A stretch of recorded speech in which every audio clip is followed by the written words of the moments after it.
Ave Maria, this is Friar David with AirMaria.com from Griswold, Connecticut, the Marian Friary of Our Lady of Guadalupe. I'm here this morning with Father Bonaventure. Good morning, Father. Good morning. And we're here to talk about a large project that we have underway here, the building of a bell tower, and behind us here is the bell that will go in the bell tower. Father Bonaventure, can you tell us anything about this bell and anything about the project? Yeah, the bell we got from the Diocese of Fall River when we first got there. Bishop O'Malley had inherited a condemned church, and he asked us if we wanted to. He knew we were building the friary here in Griswold, so he asked us if we could go in and, take anything that we could get out. We had about a 2-week window to do that, and we had a lay benefactor, Courtney Clark, who's very gifted, so he went with the superior, and they took a walk through the whole church, and then the superior asked him, could we begin with the the furniture in the sacristy, and he said, well, I want to begin with the stained glass windows. So which, the superior was surprised. He said, can we get those out? He said yes, and then after that we're going to get the bell, and the bell was still on the steeple. So Courtney focused on that. We were able to secure the stained glass windows, which has been incorporated into the friary church, and the bell was secured, by a man who owned a crane company. Eventually, came in and got that down for us, because unbeknownst to us, the church was condemned because the 4 points holding the steeple on were rotted out. So the only thing holding the bell on the steeple on was the weight of the bell.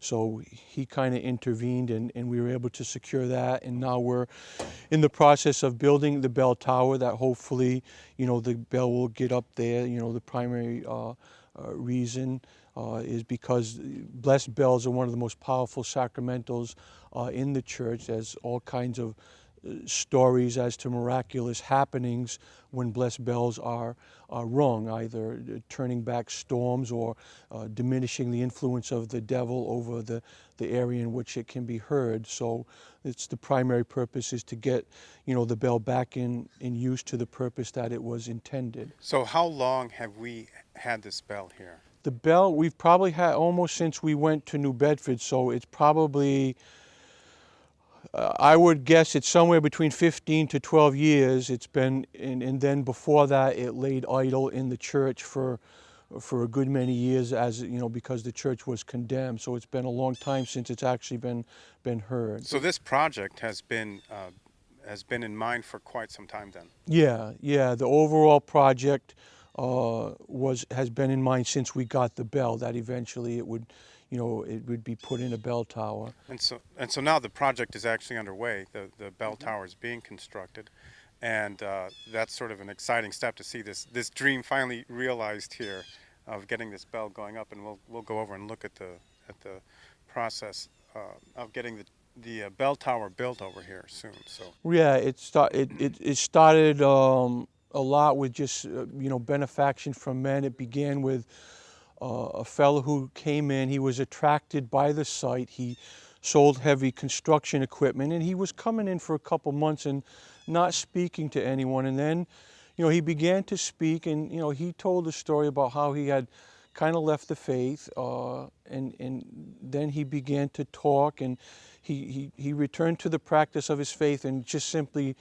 asked if there were any projects that we had in mind, and we took him around and told him, and eventually we took him to the site where the bell tower was intended to be, and he asked about that. He asked a lot of questions, and then, he left that morning. That afternoon, he comes to the door, he rang the bell, and one of the friars came and got me, and he said, well, okay, we got the guy lined up to dig the hole, and I was kind of like, well, I don't know if we can start it yet. So I approached Father Angelo, the superior at the time, and then it just all came together, where people have donated, their time, especially tradesmen.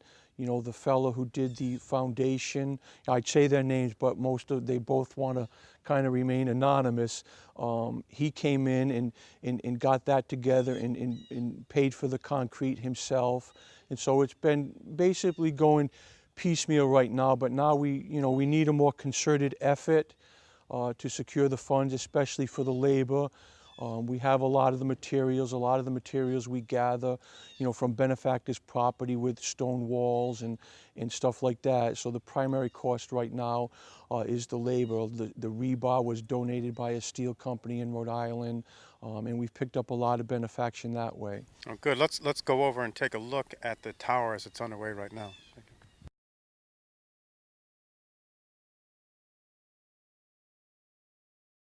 We still going? Okay. All right, so here we are with the tower as it stands so far under construction. Now, Father, if you could maybe tell us here, this is just really still in an early stage, right? Yeah, it's probably about, roughly say we're 10 foot. That would make it not quite a quarter completed all told.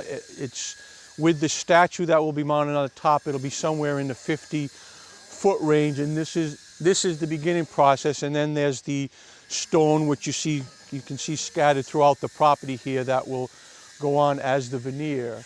So the statue will be a statue of Our Lady on the top of the yeah, tower? it's a marble statue that's right now down in front of the church on the piazza that we have in front of the church. That will eventually be mounted on the top with the bell on the 3rd floor. There'll be 3 floors, the ground floor and the middle floor, which will also serve, will probably have an altar in it and will serve as, days of retreat that the friars can make in there. Okay, and I also understand that at night the statue will be lit. So Right. they'll be able to see the statue of Our Lady from a great distance. Right, yeah, St. Maximilian, one of his main points whenever he established something was to put out a statue of Our Lady first and foremost and make sure it was quite visible to bring the world's attention to her. What's the total height, like say from the top of this statue? What roughly It'll would be be, the total? it's somewhere ultimately between, I think, 48 and 55 feet, depending on how high the statue is mounted. That's quite a bit of building. Yeah, if you see the peak of the church, that's roughly about 35 feet, and it's at least 6 to 8 foot lower than where we are here. So it's going to be at least 20 feet beyond that peak, plus the other 6 foot. That's going to be an impressive structure, yes. So as it stands right now, we are there. This is underway. We have workers coming in, and we have funds. We're paying them week by week, and so we need the funds rolling in to keep. We don't want any breaks in the labor. Right. Is that right? Yeah. Right. Yeah. The superiors want to try to make sure that we can keep it going and finally get it done. And again, there were some of the primary costs, our labor, some of the material costs, but primarily now we're at the point where labor, and there'll always be some materials that will need to be secured. Eventually, part of the benefaction will go towards the restoration of the bell. When they sit that long, there's certain things that have to be repaired on them. But everything on the bell is in good shape. It's just a matter of restoring it. And the original bell company actually is still open, and they restore their bell. So it's a matter of getting it down there and getting that restored. So this is partly an appeal to good souls out there who want who love Our Lady, who want to get a blessed bell ringing and a statue of Our Lady up high over the area for blessings, not just for the friary and everyone who comes here, but for the entire area. Right. And we do have the town has been very, supportive through the whole thing. They were very enthusiastic when we first approached them, and they helped us get all the with the necessary easements and all that you have to get in order to build something like this. So, well, very good. Well, thank you, Father, for the quick rundown on the process as it is so far. And we hope that good-hearted souls out there who love Our Lady and would like to help us in this project will please give generously to help us build a bell tower for Our Lady. This is Friar David from Griswold, Connecticut. Thank you very much. Ave Maria.